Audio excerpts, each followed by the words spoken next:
குட்டி கிரியேட்டர்ஸ், இன்னைக்கு நாம பார்க்க போறது சிவாவும் கரடியும் எபிசோட் 9 பார்ட் 2. கரடி கீழே விழுந்துருச்சு.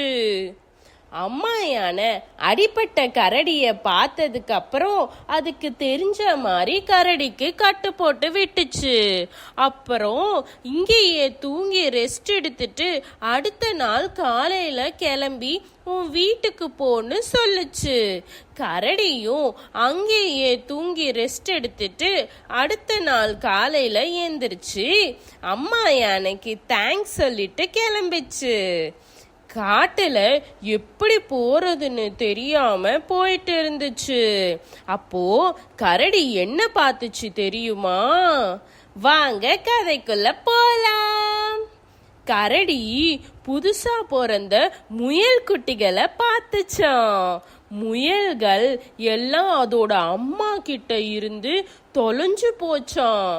எல்லா முயலும் அம்மா முயலை பார்க்காம சோகமா இருந்துச்சான். யாராவது வந்து காயப்படுத்திடுவாங்கன்னு பயத்தோடையும் இருந்துச்சான். அதே நேரத்துல கூட்டமான ஓநாய்கள் எல்லாம் காட்டுல சுத்திக்கிட்டு இருந்துச்சு. அதெல்லாம் பார்க்க ரொம்ப பயங்கரமா இருந்துச்சு. முயல்கள் எல்லாம் ரொம்ப பயந்து போய் இருந்துச்சு. அப்போ திடீர்னு அந்த இடத்துக்கு ஓநாய் கூட்டம் வந்துருச்சு. அத பார்த்ததும் முயல்கள் எல்லாம் இன்னும் பயந்துருச்சு. இந்த ஓநாயெல்லாம் நம்மள சாப்பிட போகுதுன்னு நினைச்சு அழுதுச்சு. இங்க நடக்கிறத எல்லாத்தையும் நம்ம கரடி பார்த்துட்டே இருந்துச்சு. முயல்களை எல்லாம் காப்பாத்தணும்னு நினைச்சிட்டு இருக்கு. அப்போ கரெக்டான டைம்ல கரடி உள்ள வந்து எல்லா ஓநாயையும் பயமுறுத்தி கத்திச்சு. அதோட கத்துற சத்தத்தை கேட்ட ஓநாய்கள் பயந்து போய் ஓடிடுச்சு. அப்புறம் கரடி குட்டி முயல்கள் கிட்ட போச்சு. என்னை பார்த்து பயப்படாதீங்க குட்டிகளா, நான் உங்க அம்மா கிட்ட உங்களை சேர்த்துடுறேன் அப்படின்னு சொல்லுச்சு. அதுக்கப்புறம் முயல்களோட அம்மாவை கண்டுபிடிச்சு முயல் குட்டிகளை அம்மா கிட்ட கொடுத்துடுச்சு. அவங்கெல்லாம் ஹாப்பியா ஃபேமிலியா இருந்தாங்க. அம்மா முயல் கரடிக்கு தேங்க்ஸ் சொல்லுச்சு. அங்க இருந்து கரடி தன்னோட வீட்டை நோக்கி நடந்துச்சு. ஆனா கரடிக்கு சரியா வழி தெரியல. கரடிக்கு காட்டுல வாழ்ற பிற விலங்குகள் எல்லாம் உதவி பண்ணுச்சு. அப்போ கரடி காட்டுல நிறைய அனிமல்ஸ மீட் பண்ணுச்சு.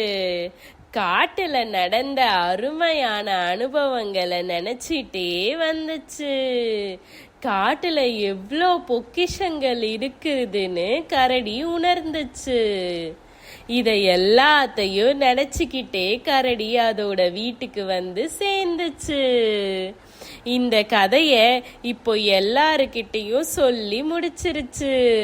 இத கேட்டுட்டு இருந்த சிவாவும் கரடி நண்பர்களும் கரடிய ஆச்சரியமா பார்த்தாங்க. சிவா சொல்றான், கரடி இது உண்மையாவே மிகப்பெரிய அனுபவம் தான். ஒரே பயணத்துல யானைக்குட்டியோட அம்மா உன்னை காப்பாத்திச்சு, அப்புறம் முயல் குட்டிகளை நீ காப்பாத்தி அவங்க அம்மா கிட்ட சேர்த்துட்ட. சூப்பர் கரடி. இதெல்லாம் கேக்குறப்போவே ரொம்ப மகிழ்ச்சியா இருக்குது கரடி அப்படின்னு சொன்னானா. கரடி நண்பர்களும் கரடியோட கதையை நினைச்சு மகிழ்ச்சியா இருந்தாங்க. எல்லாரும் திரும்ப சாப்பிட ஆரம்பிச்சாங்க. சாப்பிட்டுட்டு எல்லாரும் கரடியோட வீட்லயே அன்னைக்கு இரவு தூங்கிட்டாங்க. இந்த மாதிரி நீங்க நிறைய கதைகளை பார்க்கணும்னா இந்த வீடியோவை லைக் பண்ணுங்க, ஷேர் பண்ணுங்க, கமெண்ட் பண்ணுங்க. அப்படியே குட்டி கிரியேட்டர்ஸ் சேனலை சப்ஸ்கிரைப் பண்ணுங்க. அப்படியே பக்கத்துல இருக்க பெல் ஐகானையும் கிளிக் பண்ணுங்க. அடுத்த வீடியோல பார்க்கலாம். பாய் குட்டீஸ்.